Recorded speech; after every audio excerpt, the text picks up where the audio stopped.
NBA star Stephen Curry is not one to run away from risks, whether that's on the court or off the court. Plus, it's no secret that Curry has always been a busy bee when it comes to real estate. In this video, we are talking about his latest purchase in real estate, his thoughts on Moses Moody's role with the Warriors, and his recent ankle injury. Let's get started, starting with Steph's Atherton, California dream house. Steph and his wife, Aisha, had described it as their dream house. The wealthiest zip code in the entire United States is boasted by the Bay Area bedroom community of Atherton, California. For those of you who don't know, Atherton is a small, close-knit town where some of the wealthiest Silicon Valley billionaires live, including WhatsApp billionaire Jan Koum. We suppose Curry did take comfort in knowing that his neighbors are just as rich as him. The house features 3 full levels with 4 bedrooms, 6 baths, and a unique blend of contemporary and traditional style. Although the interior pictures of the house were never shared since the property was never listed on the open market, what we do know is that a spacious patio and a poolside cabana with a fireplace and an inbuilt barbecue are located around the extra large swimming pool in the backyard. A perfect setting, keeping in mind the weather in California. The modern style mansion also boasts a guest house and a 3-car detached garage. However, it seems that the NBA's best shooter is ready to move on from here. He quietly sold his California home to a Singapore-based billionaire for a whopping $31.2 million last fall. Yes, you heard that right, though it's not much sweat for the 5th highest paid athlete in the world. Next up, Steph's new purchase. The NBA star is moving, not to another team, but to another house. The 4-time NBA champion went and bought a $30 million home, even before selling his previous one. You wished you were that rich, right? The champion point guard for the Warriors didn't have to move very far though, only just down the road for his latest purchase while residing in the same neighborhood, Atherton. The latest residence is tucked away behind a secure wall and a long gated driveway. The mansion covers almost 2 acres of land, double the square footage, and is a 3-story home with 7 bedrooms and 9 bathrooms. We mean, who needs that much space? Apparently the rich do. The entrance leads into a grand hallway that goes into a 2-story glass atrium with a hanging chandelier and floor-to-ceiling pocketing glass doors leading out to the garden. Highlights from there include formal living and dining rooms, as well as a gourmet kitchen with an eat-in island and high-end stainless appliances. With a fireplace, bar setup, and Romanesque marble bathtub, the Curry's master bedroom has everything a 4-time NBA champion and 2-time NBA most valuable player could want. It's a house designed for entertainment. There's a movie theater, a sizable wine cellar, and a huge area of outside space with a pool and cabana. For Curry and his family and whoever is lucky enough to receive an invitation to the Curry's Christmas party, the off-season is looking quite tempting. Now that we have covered that life update, let's move on to Steph's thoughts on Moody's role. First off, Steph is proud of Moses Moody. Although the new season is still in its early stages, Moses Moody has been the Golden State Warriors' most promising youngster so far, even though he's only seen occasional playing time because he's been in and out of the lineup. While expressing some frustration with the situation, Moody stated that he's continuing to look on the bright side. In their game against the Houston Rockets, Moody's number was called, and he performed well. After the game, Steph Curry responded to a question about Moody by saying Moody entered the game right away, making his first 2 shots while playing with a great deal of energy. Curry added how he works hard at it, and every time he comes in, he makes a contribution, and it's predictable at this point because of his dedication, hard work, and positive attitude, not to mention his knowledge of the difficulties in routinely making the rotation.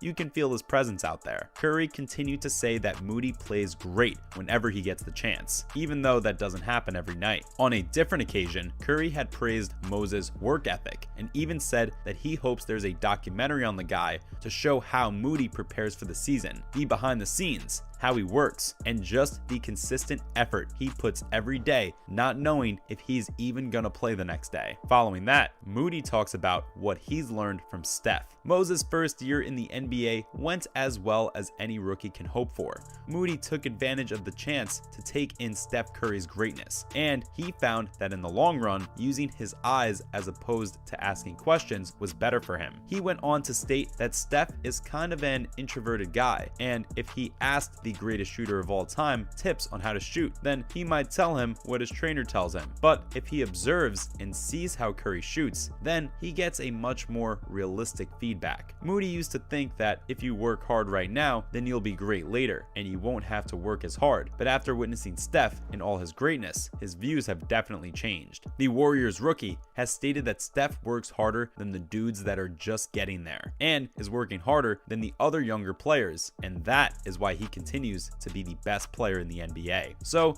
just being able to come and witness all that has made Moody understand what road he has to take to become the best player he can be. Curry's prime years are being extended by coach Steve Kerr and the rest of the coaching staff, so Moody is likely to learn some more from Steph. We can expect some of those lessons to show up in his play this season. Now, let's talk about Steph's recent ankle injury. Steph Curry injured his ankle during Saturday night's victory over the Houston Rockets, but he was still able to play. Curry finished the game, but during the post-game press conference, coach Steve Kerr was still questioned about his ankle. He responded that Curry was okay. Poole also experienced some injury concerns, but Kerr said both players are fine. This is fantastic news for the Warriors team, who are just getting started.